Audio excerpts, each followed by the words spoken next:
우리가 지난주에는 창세기 14장을 좀 살펴보았습니다. 창세기 14장을 통해서 큰 전쟁을 아브라함이 승리하고 돌아오게 되고요. 롯과 그 모든 소유를 다 구해서 가져오게 됩니다. 이때 멜기세덱이라는 살렘 왕 멜기세덱을 만나고 그를 통해서 하나님이 천지의 주제시며 전능하신 분이라는 것을 알게 되고요. 그리고 이 모든 전쟁의 승리를 주신 분이 여호와 하나님인 것을 알고 이제 그 멜기세덱의 10분의 1을 드리는 것을 보았습니다. 이러한 말씀을 통해서 하나님께서 우리에게 멜기세덱 같은 반차를 쫓은 예수 그리스도를 통해서 우리에게 말씀하시고 그 예수 그리스도의 말씀을 통해 우리의 삶을 해석해 나갈 때에 우리가 하나님이 어떻게 살아계시며 우리 인생 가운데 어떻게 역사하신지를 알고 그 하나님께 찬양하며 영광 돌릴 수 있다는 것을 우리가 살펴보았습니다. 오늘은 이제 아브라함의 말씀 가운데서 성도가 누리는 언약의 성취라는 제목으로 함께 말씀을 살펴보고자 합니다. 오늘 읽었던 이 창세기 15장에는 큰 주제 두 가지 정도로 우리가 생각해 봐야 하는데, 첫 번째는 15장 6절에 있는 말씀처럼 아브라함이 믿음이 여호와를 믿음이 그 믿음을 의로 여기셨다 하는 부분이고요. 그리고 또 한 가지는 아브라함에게 하신 언약식에 대한 부분이 이 15장에서 가장 중요한 두 가지 주제입니다. 그래서 이 두 가지를 같이 한번 살펴보면서 하나님의 뜻이 무엇인지를 우리가 생각해 보고자 합니다. 먼저 1장 6절에 있는 15장 6절에 있는 아브라함이 여호와를 믿음이 여호와께서 이를 그의 의로 여기셨다 하는 말씀은 너무나도 중요한 것입니다. 왜냐하면 루터가 종교개혁을 할 때 바로 로마서의 말씀, 이 말씀이 로마서 4장에 인용되는데 이 말씀을 통하여 믿음으로 말미암아 의롭게 된다는 말씀을 붙잡게 되는 것이죠. 그리고 이 말씀은 또 하박국에도 인용이 되고요. 그리고 성경 전체로는 가장 중요한 하나님 앞에 의롭게 되는 것이 어떠한 것으로 되느냐, 율법을 지킴이 아니라 예수 그리스도를 믿는 믿음으로 되는 것이고, 하나님은 그 믿음을 보시고 우리를 의롭게 여기신다 하는 이야기입니다. 이 이야기가 지금 창세기 15장에 최초로 나오고요. 도대체 왜 하나님께서 아브라함을 의롭다 하시고 아브라함이 믿는다고 했을 때 이 믿음이 무엇인가를 우리는 먼저 생각해 봐야 합니다. 우리가 이러한 말씀을 보기 위해서 15장 전반절 1절부터 6절에 어떤 이야기가 있었는지를 한번 생각해 봐야 합니다. 먼저 1장 1절에 15장 1절에 보시면 이후에 라는 말씀을 통해서 지금 앞장 14장 말씀과 연결되고 있는 사건이라는 것을 생각해 보고 있습니다. 아브라함에 하나님이 나타나셔서 두려워하지 말라 말씀하십니다. 그리고 내 방패요 지극히 큰 상급이다 라고 이야기합니다. 우선 그가 두려워했다는 것은 하나님의 임재 앞에 두려워할 수도 있지만 앞장과 연결시킨다면 큰 전쟁에 승리했어요. 그러나 저 동방에 있던 4개국의 왕들이 결코 힘이 약한 자들이 아니었습니다.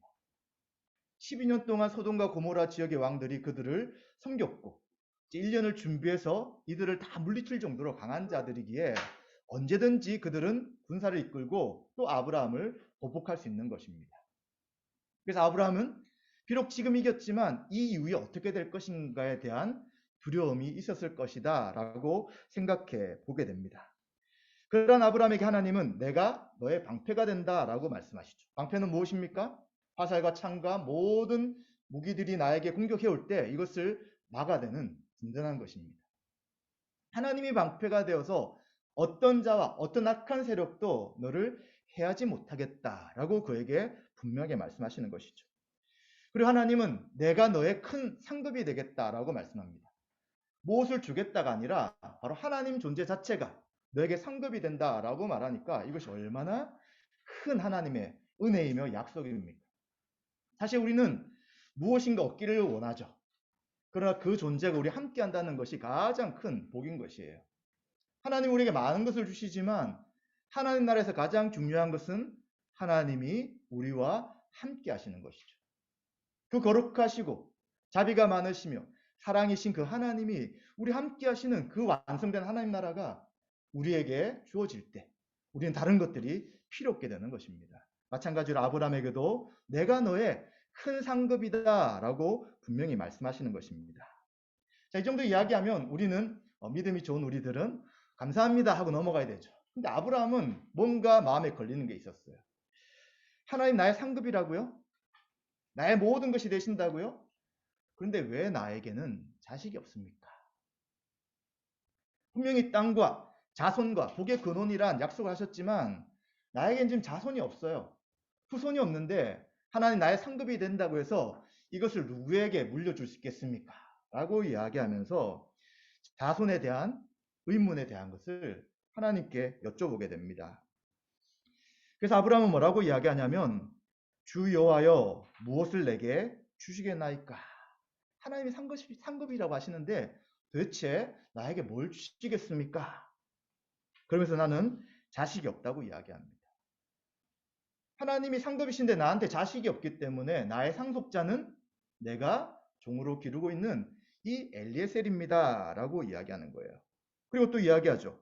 주께서 내게 씨를 주지 않았기 때문에 내 집에서 길린 이 엘리에셀이 내 상속자가 될 것입니다. 라고 하면서 하나님이 하신 약속이 아직도 성취되지 못한 것에 대해 그는 질문을 던지게 됩니다.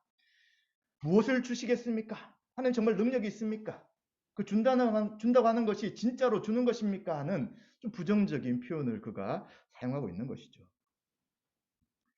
그때 하나님은 분명하게 이야기하십니다.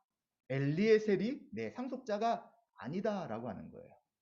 이 당시 문화에서는 길린 사람을 양자로 삼아서 그가 아들 같은 역할을 할 수 있어요. 모든 재산을 그에게 다 줄 수 있어요. 그러나 그 사람이 아니라 내 몸에서 날 씨가 반드시 너의 상속자가 될 것이다 라고 이야기해 주시는 것이죠. 그래 하나님 어떻게 하십니까? 그 이야기를 좀 더 분명하게 보여주시기 위해서 그에게 바깥으로 나와서 하늘의 무별을 보여주십니다. 지금 세종에서 하늘을 보면 별로 별이 보이지 않지만 그 당시는 공해가 없었잖아요. 모든 하늘을 보았을 때 그 수많은 별들을 보게 되는 거예요. 이 별과 같이 너의 자손을 많게 할 것이다 라고 이야기를 하시는 거예요. 그때 아브라함이 그 말씀을 믿고 이제 그렇습니다. 하나님이 그렇게 행하실 것입니다. 라고 할 때에 하나님은 이 아브라함을 의롭다 라고 말씀하신 거예요. 우리는 여기서 나오는 믿음과 그리고 의롭다는 것이 무엇인지를 좀 더 생각해 봐야 합니다. 믿음에 대해서 우리 기독교에 참 많은 오해가 있습니다. 이미 옛날에 타 종교나 일반적으로 믿음이라는 표현을 많이 썼기 때문일 수도 있는 것 같아요. 믿음이 보통 무엇입니까? 자기가 바라고 원하는 거예요. 아, 내가 믿어. 저게 이루어질 걸 믿어. 그래, 바래. 그러면 그것이 믿음이다 라고 생각하는 거예요. 그래서 항상 믿음에는 내가 계획하고 쟁취해서 얻게 될 것이라는 어떤 자기 중심적인 것들이 믿음이라는 표현 가운데 들어가 있어요. 근데 성경에서는 그렇게 말하지 않습니다. 믿음이라는 것은, 아브라함에게 말씀하신 믿음이라는 것은 하나님이 누구신지를 아브라함이 알아야 되는 거예요. 그리고 알 뿐만 아니라 그 하나님이 하신 말씀이 근거가 돼야 되는 거예요. 내가 기도했는데, 내가 어떤 응답을 받았는데, 환상을 봤는데, 또 어떤 기도 많이 한 분이 내게 뭐라고 말했는데 그것을 쫓아가는 것이 믿음이 아니라 바로 살아계신 하나님께서 말씀을 통해서 우리에게 하시는 그 약속을 붙잡는 것이 참된 믿음이다 라고 성경은 이야기해 주고 있다는 것입니다. 그래서 아브라함은 다른 것을 믿는 게 아니에요. 하나님 나에게 어떤 상급 주실래요? 자손이 없는데 어떻게 하시겠습니까? 정말 주실 수 있습니까? 라고 말했을 때 하늘의 묵별과 같이 내 자손이 많아질 것이다 하는 그 말씀, 그 약속을 그가 받아들일 때, 믿을 때에 바로 아브라함에게 그 믿음을 의롭다라고 하신다는 거예요. 그럼 아브라함은 그 약속을 믿으려고 할 때 뭐가 전제돼야 되는 거예요? 그 말씀하신 하나님에 대해 신뢰가 있을 때 받을 수 있는 거예요. 그럼 하나님 어떻게 하셨습니까? 우리가 12장부터 계속 보잖아요. 어디로 가는지 모르겠지만 하나님 부르셨어요. 아버지가 돌아가셨을 때 가나안 땅에 도착합니다. 이 땅이다. 이곳이 너에게 줄 것이다. 라고 말씀하신 하나님을 그는 알게 되는 거잖아요. 그리고 기근 때문에 애굽으로 내려가게 됩니다. 근데 내려갈 때 어떻게 합니까? 나의 안전과 생명이 부인에게 있을 것 같아 생각해서 누이라고 속이자. 그러나 실제로는 부인을 빼앗기게 되고 그리고 부인 때문에 잠깐 부유하게 되지만 그는 평안한 삶을 살 수 없었어요. 그러나 살아계신 하나님께서 바로 왕에게 나타나셔서 그와 그의 집을 징계하시고 벌을 내리시고 애굽 왕보다 훨씬 강하신 전능하신 분이 하나님이신 것을 알게 하잖아요. 그리고 그들을 무사하게 또 많은 소유를 가지고 가나안 땅에 들어오게 하시는 것입니다. 그 하나님이 지금 아브라함에게 말씀하시는 것이죠. 그리고 14장, 13장 어떻습니까? 이제 롯과 함께 가나안 땅에 살려고 할 때 소유가 너무 많아졌어요. 계속 충돌이 생겨요. 그럼 이제 롯에게 먼저 정해라. 그때 아브라함은 가나안 땅에 남게 되고 롯은 소돔으로 넘어가게 되잖아요. 그때 하나님께서 동서남북을 다 바라보러 하시면서 내가 이 땅을 너와 내 후손에게 줄 것이다 라고 약속하십니다. 그리고 14장에서 이 어마어마한 전쟁 가운데 승리를 얻게 되고 이 승리를 주신 분이 하나님이신 것을 알고 고백하게 되잖아요. 이러한 여러 과정을 통해서 그 믿음이 없었고 아버지가 우상을 섬기고 있던 그 집안의 아브라함이었음에도 불구하고 나를 부르신 여호와 하나님이 어떠한 분이시구나. 그 하나님 말씀하시면 그 약속을 지킬 수 있는 분이시구나 하는 것에 대한 신뢰가 점점 쌓이면서 이제 이 15장에서는 그 하나님의 말씀을 붙들고 그렇습니다. 될 것으로 알겠습니다. 하고 믿을 때 하나님이 너 의롭다라고 말씀해 주셨다는 것입니다. 그럼 이 의롭다는 것이 도대체 무엇입니까? 의롭다는 것은 하나님 앞에 설 수 있는 자격이 된다는 거예요. 누가 그 자격이 됩니까? 죄가 없는 자만이 하나님 앞에 설 수 있어요. 하나님 거룩하신 분이기에 그 하나님의 모든 기준을 지킬 수 있는 자만이 하나님 앞에 의로운 자가 되는 거예요. 그런데 아브라함에게는 뭐가 있었어요? 그가 선한 행동이 있었습니까? 아니 하나님 말씀을 철저히 지키는 사람이었습니까? 그렇지 않았지만 바로 믿음으로 그를 의롭다고 하시며 너는 내가 볼 때 나 앞에 설 수 있는 자다. 나의 나라에 하나님 나라의 백성으로서 그 모든 복락을 누릴 수 있고 쫓겨나지 않을 수 있는 자다라고 말씀해 주시는 것이죠. 이것이 놀라운 하나님의 은혜인 것을 우리는 생각해 봐야 합니다. 그렇기 때문에 누구든지 하나님 앞에 의롭지 않으면 하나님의 자녀가 될 수 없는데 바로 하나님은 아브라함에게 그 약속을 주시는 것이죠.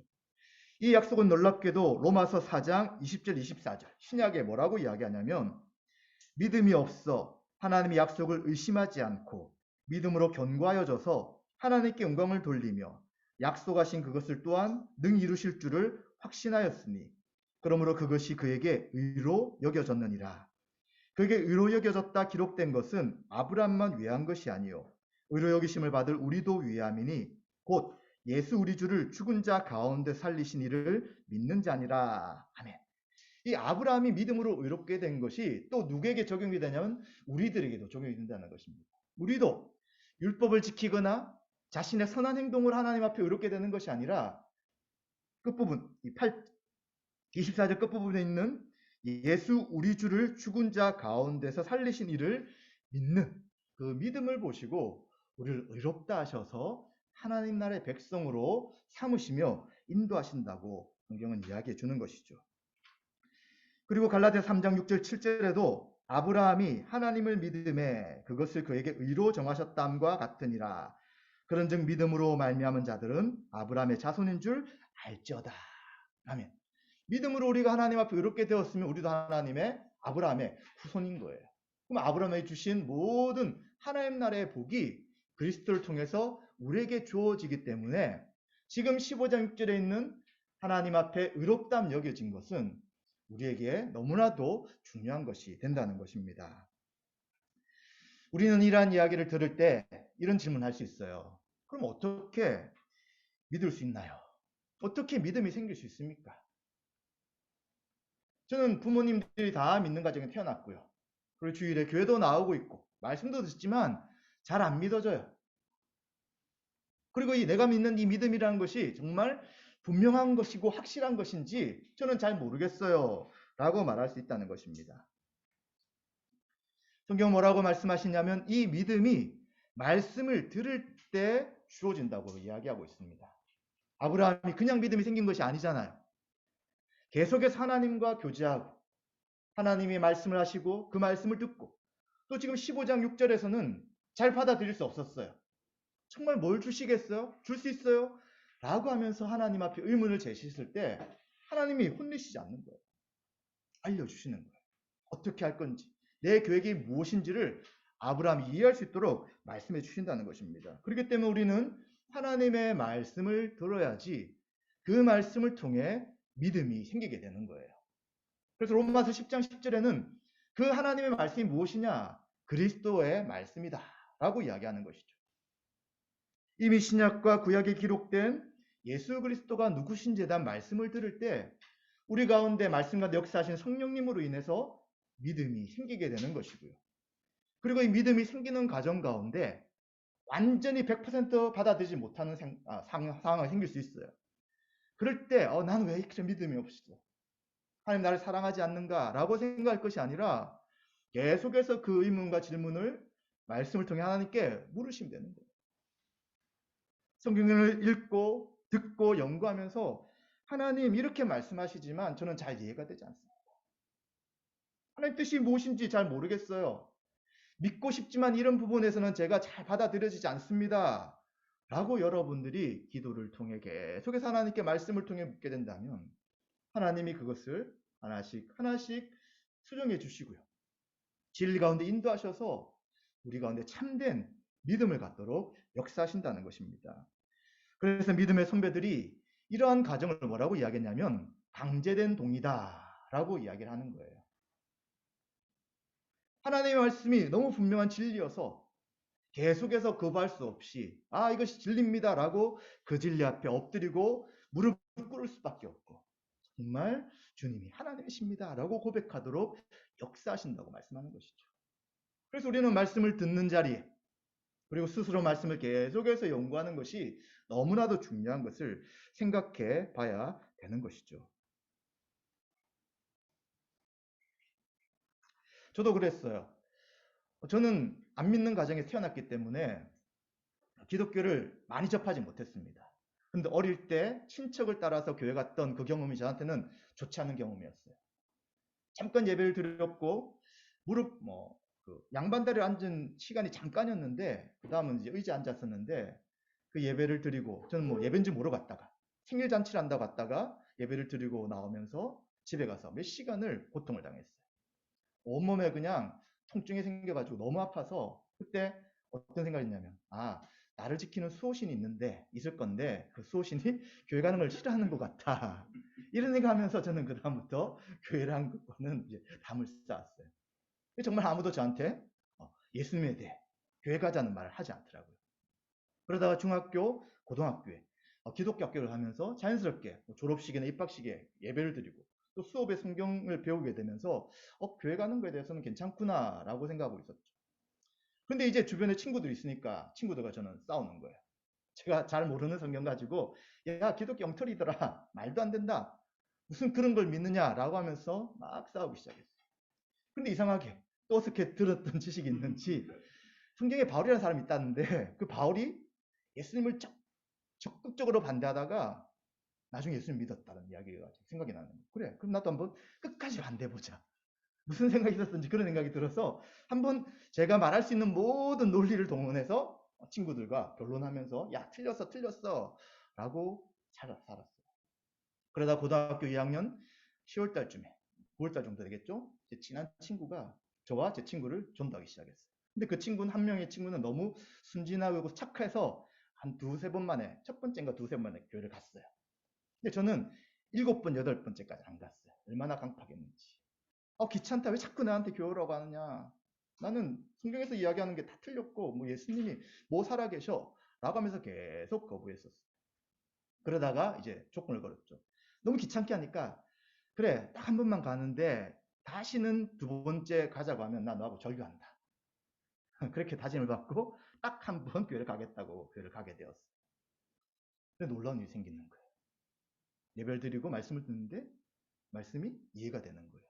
이해가 될 뿐만 아니라 믿어지는 거예요. 그리고 그 다음부터 계속 교회를 가게 되었습니다.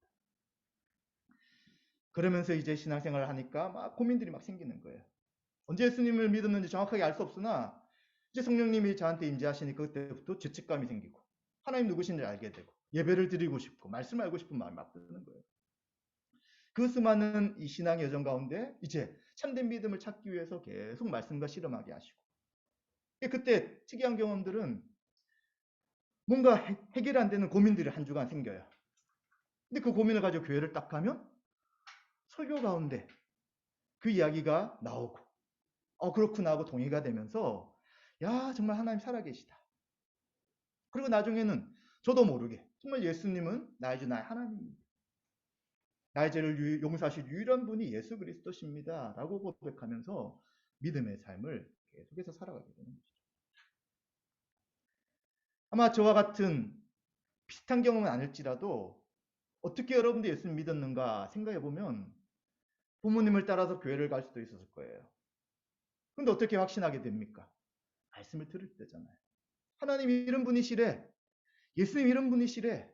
라고 그 말씀을 들을 때 나의 생각 또 사람들이 이야기하는 것 그것과 충돌되면서 정말 예수님 하나님이시라면 그분을 믿고 의지하겠다라는 생각들이 점점 들게 되는 거죠.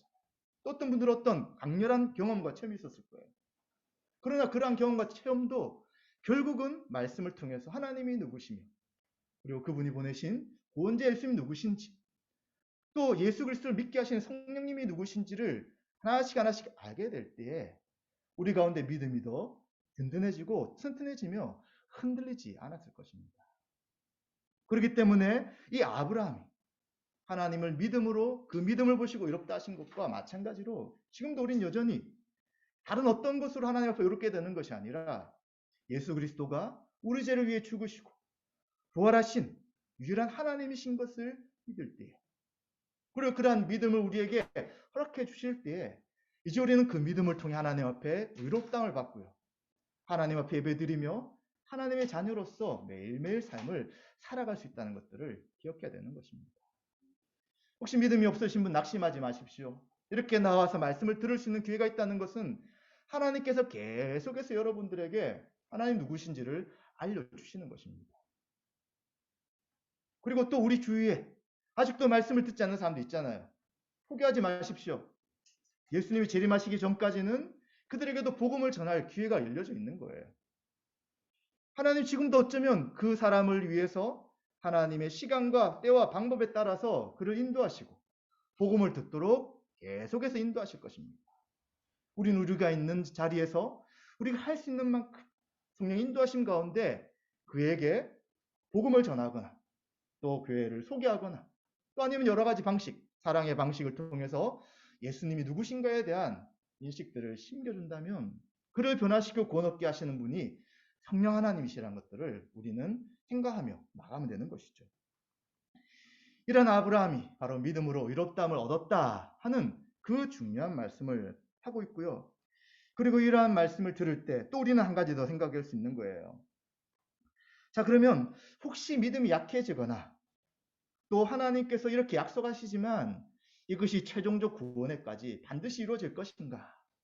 도대체 하나님이 이런 하신 약속을 어떻게 끝까지 이루어 나가실까에 대해 우리가 조금 의문을 던질 수도 있는 거예요.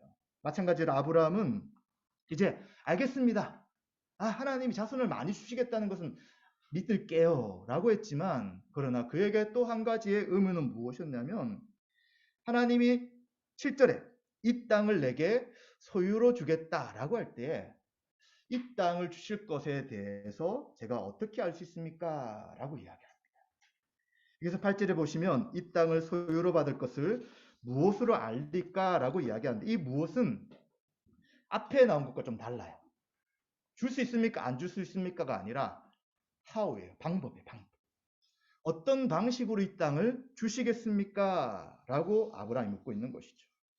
그래서 앞에 이미 믿었기 때문에 이 질문은 믿기 싫은 부정적 표현보다는 이제 좀 더 구체적인 방법을 저에게 좀 제시해 줄 수 있습니까? 라는 질문으로 이해할 수 있는 것 같아요. 자, 그러니까 하나님께서 어떻게 하시냐면 나를 위해서 3년 된 암소와 3년 된 암염소와 3년 된 수양과 그리고 산비둘기와 집비둘기 새끼를 가져오라 라고 이야기합니다. 가져오니까 아브라함이 그것을 쪼개게 되는 것이죠. 새는 너무 작아서 쪼개지 않고 옆에 두게 됩니다. 이게 도대체 뭐냐?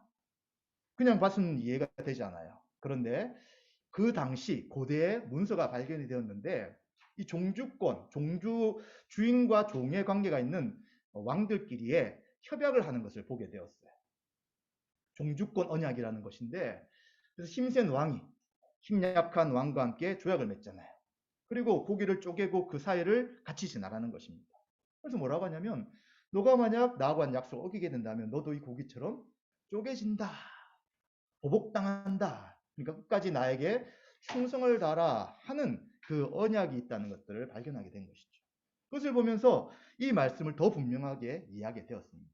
그 전까지는 야 이거 참 말도 안 되는 것이다 라고 하면서 성경을 하나님 말씀으로 받아들이지 않는 자들, 일명 이제 자유주의자라고 하는 사람들이 이 성경의 권위를 무시하기 위해서 그리고 아니라고 주장하기 위해서 이 말씀이 틀렸다고 말했지만, 그러나 그 문서가 발견됨을 통해 그 당시 있었던 것을 하나님이 아브라함에게 분명하게 알게 하기 위해서 그것을 같이 사용하시는 것으로 알게 된 것이죠. 마찬가지입니다. 약속을 하는데 이 약속을 그냥 하는 것이 아니라 어길 때 반드시 그 어긴 것에 대한 대가의 지불이 있다는 것을, 바로 이 고기를 쪼개는 것을 지나가면서 하는 것이죠. 이제 아브라함이 그렇게 한 것입니다. 그런데 그렇게 했을 때 어떻게 됩니까? 12절부터 보시면 아브라함은 깊은 잠에 들었고요. 큰 흑암과 두려움이 그에게 임했습니다. 하나님이 임재하심에 대한 두려움이겠죠. 그런데 하나님께서 그 말씀을 하시면서 그 상황 가운데 있으면서 이제 너의 후손이 어떻게 될 건지에 대한 아주 자세한 말씀하시는 거예요. 내 자손이 이방에서 객이 되어 그들을 섬기는데 그들은 400년 동안 내 자손을 괴롭힐 것이다. 어디에서 있었던 일입니까? 네, 애굽에서. 이집트에서 요셉이 가족들을 데리고 내려갔을 때 400여 년간 이제 이들이 4대 동안 이집트에 종살이하며 살아가게 되죠. 초기에는 괜찮았어요. 초기에는 히타이트 족속이라는 자들이 들어와서 이제 이집트의 왕조를 형성하고 있었어요. 그때는 이제 요셉을 받아들이고 충분히 함께 거주할 수 있었지만 이제 다시 이집트에 있는 사람들이 왕조를 차지하면서 이제 이방 사람들을 쫓아내기 시작할 그때쯤부터 유대인들도 고난과 고통이 계속해서 이루어지게 되는 것입니다. 그리고 이제 이러한 계획이 된 다음에 어떻게 되느냐? 14절에 그들이 섬긴 나라를 내가 징벌할지니 후에 내 자손이 큰 재물을 이끌고 나올 것이다 라고 말씀합니다. 우리는 알죠. 10가지 재앙을 통해서 하나님이 애굽의 바로를 치신 것. 그리고 10가지 재앙은 그 당시 애굽에 있는 모든 우상을 심판하시는 내용인 것을 우리는 알고 있습니다. 그리고 이제 너는 평안히 죽게 될 것이고, 그리고 그 후에 이 아모리 족속, 가나안 땅에 있는 아모리 족속의 죄가 간영한 다음에 이제 약속의 땅으로 내 후손이 올 것이다 라고 말해주는 것입니다. 하나님의 계획은 그 뒤에 수백 년 뒤에 있을 일들에 대해서도 구체적으로 계획하시고 그 계획들이 실제로 실행되도록 하시는 것을 우리는 보게 되는 것이죠. 이러한 말씀을 하신 다음에 이제 해가 어두울 때 연기가 나는 화로가 보이게 됩니다.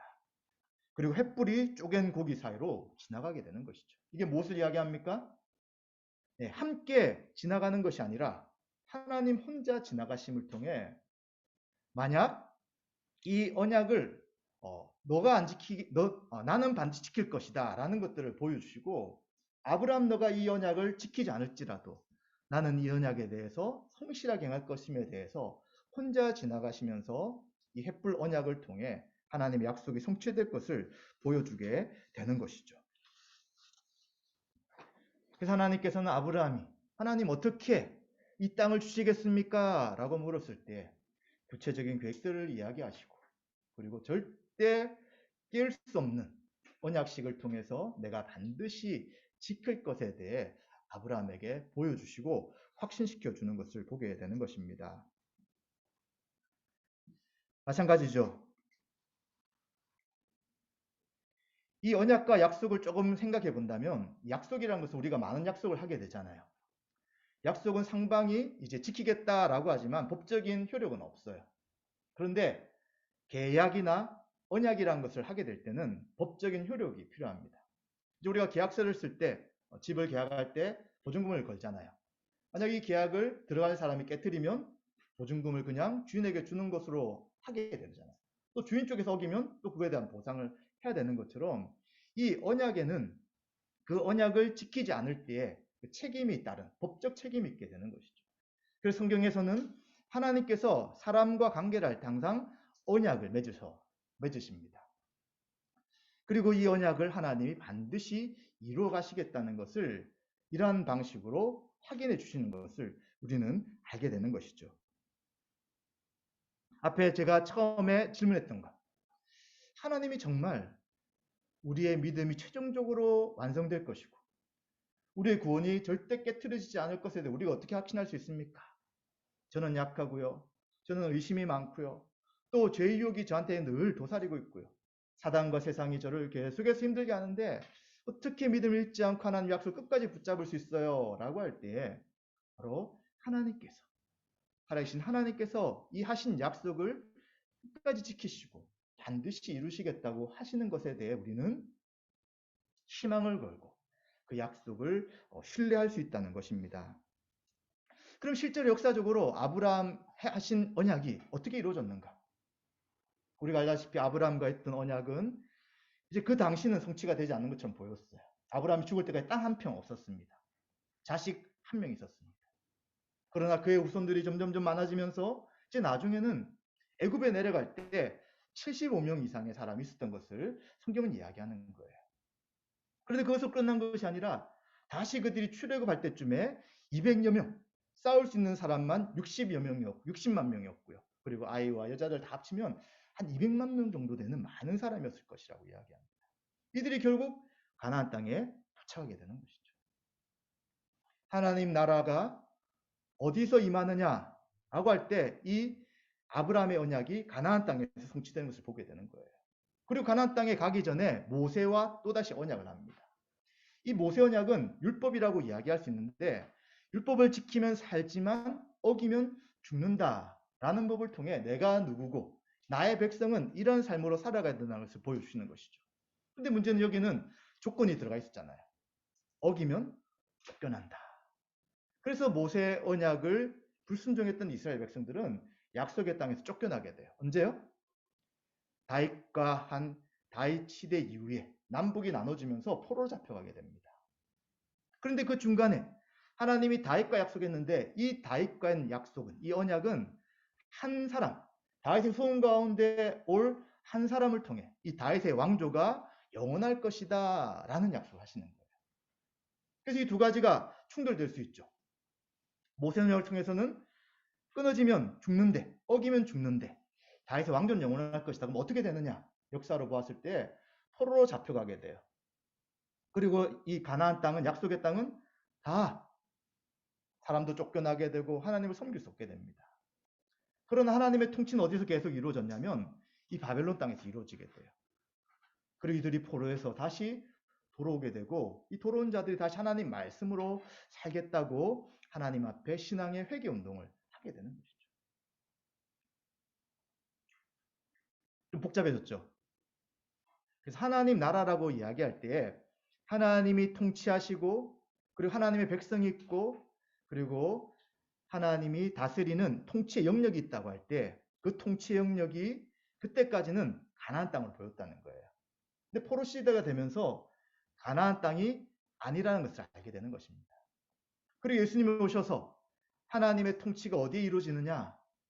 어떤 땅의 개념이 아니라 바로 예수 그리스도가 계시는 그곳이 하나님 나라인 것들을 알게 되고요. 예수 그리스도를 믿는 자들이 있는 그곳에 하나님의 통치가 이루어진다고 말씀하시는 것이죠. 그래서 이러한 땅과 자손과 하나님의 통치에 대한 약속이 결국은 그리스도 안에서 하나님 나라가 완성될 때는 온 세상이 될 거예요. 그러나 지금은 어디냐? 그 하나님의 통치가 이루어지는 교회가 될 수도 있고요. 그리고 개개인이 그 하나님의 뜻대로 통치를 받는 여러분 있는 그곳이 하나님의 다스리는 곳이 될 수 있다고 말할 수 있는 것입니다. 그래서 우리는 이러한 아브라함의 언약들이 어떻게 이루어지느냐? 바로 갈라디아서 있는 말씀처럼 예수 그리스도 안에 성취되어서 이제는 예수 그리스도가 하나님과 맺은 새 언약으로 인해 이 새 언약은 절대 파기될 수 없는 약속이라고 이야기해 주는 것입니다. 예수님 새 언약을 맺으실 때 이제 성찬식을 거행하시는 거예요. 잔을 주시고 떡을 주시면서 이것은 너희를 위해 흘린 내 피다. 너를 위해 찢기는 내 몸이다 라고 말씀하시면서 이제 성부 하나님과 성자 예수님이 언약을 맺으시는데 그동안 이 언약을 파기한 인간의 모든 죄를 대속하기 위해 예수님이 형벌대속적 죽음을 죽으시는 것입니다. 그래서 이제는 연약하고 죄를 지을 수 있는 우리들이 하나님과 언약을 맺는 것이 아니라 우리 대신 둘째 아담이신 예수님이 이 언약을 맺으심을 통해 이 언약은 영원한 것이고 파괴되지 않는 것이고 그리고 아브라함의 그 약속이 이렇게 성취된 것을 우리에게 분명하게 보여주고 있다는 것을 우리는 생각해 봐야 되는 것입니다. 우리는 이런 말씀을 들을 때 그래도 나는 좀 뭔가 보이고 확실한 게 좋아요. 예수님 2000년 전에 계셨던 분이라고 이야기하고 성경에 기록되지만 나는 만난 적도 없는데 이 말씀만을 믿는 것이 어떻게 하나님이 약속하신 것을 끝까지 이루신 것에 대한 보장이 될 수 있습니까? 라고 우리는 또다시 질문할 수 있습니다. 그러나 왜 제가 아브라함부터 시작한 그 언약을 간략하게 말씀을 드렸습니까? 아브라함 때 이 구약이 하신 이야기들은 그림자들이에요. 그림자. 하나님이 나타나셔서 무엇을 아브라함에게 이야기하지만 그는 그냥 약속이 이렇게 될 것이라는 걸 바라보지만 이 약속이 예수님을 통해 성취될 것은 그는 알지 못하고 있는 거예요. 근데 우리는 어떻습니까? 이 약속이 점점점 시간이 흘러서 예수님 안에 성취되고 완성된 것을 우리는 다 지금 말씀을 통해 보고 알고 있는 것이죠. 하나님 어떤 분이라고요? 아브라함이 하신 그 약속을 지금 끝까지 이루시고 그 예수님 오셔서 완성하셔서 계속해서 최종적 완성까지 나가고 있는 것을 우리가 볼 수 있다는 것입니다. 그러니 이 증거가 훨씬 더 명확한 거잖아요. 다 이야기해 주시고 다 보여주시고 우리에게 하시는 것은 아브라함 믿은 것처럼 예수님이 우리 죄를 위해 죽으시고 부활하신 분을 믿기만 하면 너를 의롭게 여기고 하나님 나라의 모든 복락을 주실 것이다 라고 말씀하기 때문에 우리는 이것이 더 분명하고 확실한 증거가 된다는 것을 보여드리고 말씀할 수 있다는 것입니다. 사랑하는 성도 여러분, 하나님이신 예수님이 인간의 몸을 입고 이 땅에 오셨습니다. 그리고 예수님은 하나님과 언약을 맺으시며 새 언약을 성취하셔서 이제 누구든지 그리스도 안에 있는 자들은 예수 그리스도를 믿는 자들은 모든 죄가 용서받고 하나님 나라의 백성이 되고 하나님의 통치 가운데 복락을 누릴 수 있다는 것을 기억하시면 좋겠습니다. 그리고 그것을 믿음으로 받아들일 때 이제 우리가 그 믿음의 복 가운데 나아가게 되는 것이죠. 하나님 나라에 주신 의와 평강과 희락을 누릴 수 있게 되는 것입니다. 여러분 그것을 어디서 누립니까? 바로 교회 안에서 누리게 되는 것이죠.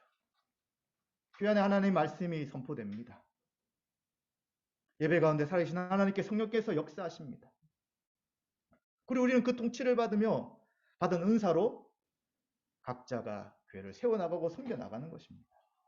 주님 머리가 되시고 우리는 그의 몸으로서 이제 우리가 각 지체가 서로 사랑함으로 섬기게 되는 것이 바로 교회인 것이죠.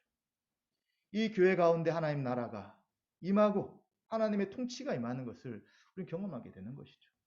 그리고 이러한 교회적 삶이 결국 주님 오실 때 완성될 거예요. 교회 안에서 뭔가 부족함이 생기죠. 서로 사랑하지만 완전히 사랑하지 못하는 게 생겨요. 하나님의 통치가 있지만 그 통치 가운데서도 온전히 순종하지 못하는 것이 있을 수 있습니다. 그러나 그 통치가 어떠한 것인지를 안다면 야, 완성될 하나님 나라가 이것보다 더 좋다고? 이것보다 더 분명하다고? 그럼 우리는 그 소망을 잃지 않고 나갈 수 있지 않겠습니까? 말씀 마무리하도록 하겠습니다. 하나님 아브라함에게 자손에 대한 약속을 하셨어요. 땅에 대한 약속을 하셨습니다. 네, 복의 근원이 되게 할 것이다. 너를 저주한 자에게 내가 저주하고 내게 복을 준 자는 내가 복을 주겠다. 라고 하신 그 약속이 역사 속에서 시간이 흘러서 그리스도 안에 성취되었고요. 이제 우리도 예수 그리스도를 믿는 믿음을 통해 이 모든 약속이 우리 것이 되는 것입니다. 그리고 아브라함이 하신 햇불 언약식과 같은 그 분명한 약속을 그리스도께서 피의 언약을 통해 형벌대속적 죽음을 통해서 우리에게 보여주었기에 우리는 기록되고 선포된 이 말씀을 믿을 때 이제 그것이 실제화되고 이제 그 하나님의 약속이 어떻게 이루어진 것을 이 땅에서 교회 안에서 분명히 누릴 수 있다는 것을 확신하시기 바랍니다. 혹시 이러한 확신이 들지 않는 분들, 아직 잘 믿어지지 않아요. 하나님 하신 약속들이 어떻게 구체적으로 되고 또 난 뭔가 기도했지만 응답되지 못했다고 생각할지라도 여러분 계속 말씀 앞에 하나님께 기도하십시오. 말씀을 붙들고 하나님 앞에 나아가십시오. 우리의 생각과 우리의 경험들을 하나님께서 하나님 뜻에 원하는 대로 바꿔주시고 이제 우리가 참된 믿음의 삶으로 살아갈 수 있도록 이끌어 주실 것입니다. 그리고 그러기 위해서 목사가 있는 것이고요. 또 여러 지체가 있는 것이기에 낙심하지 마시고 매일매일 믿음의 삶을 살아가시는 저와 여러분 되시기를 주님의 이름으로 축원드립니다.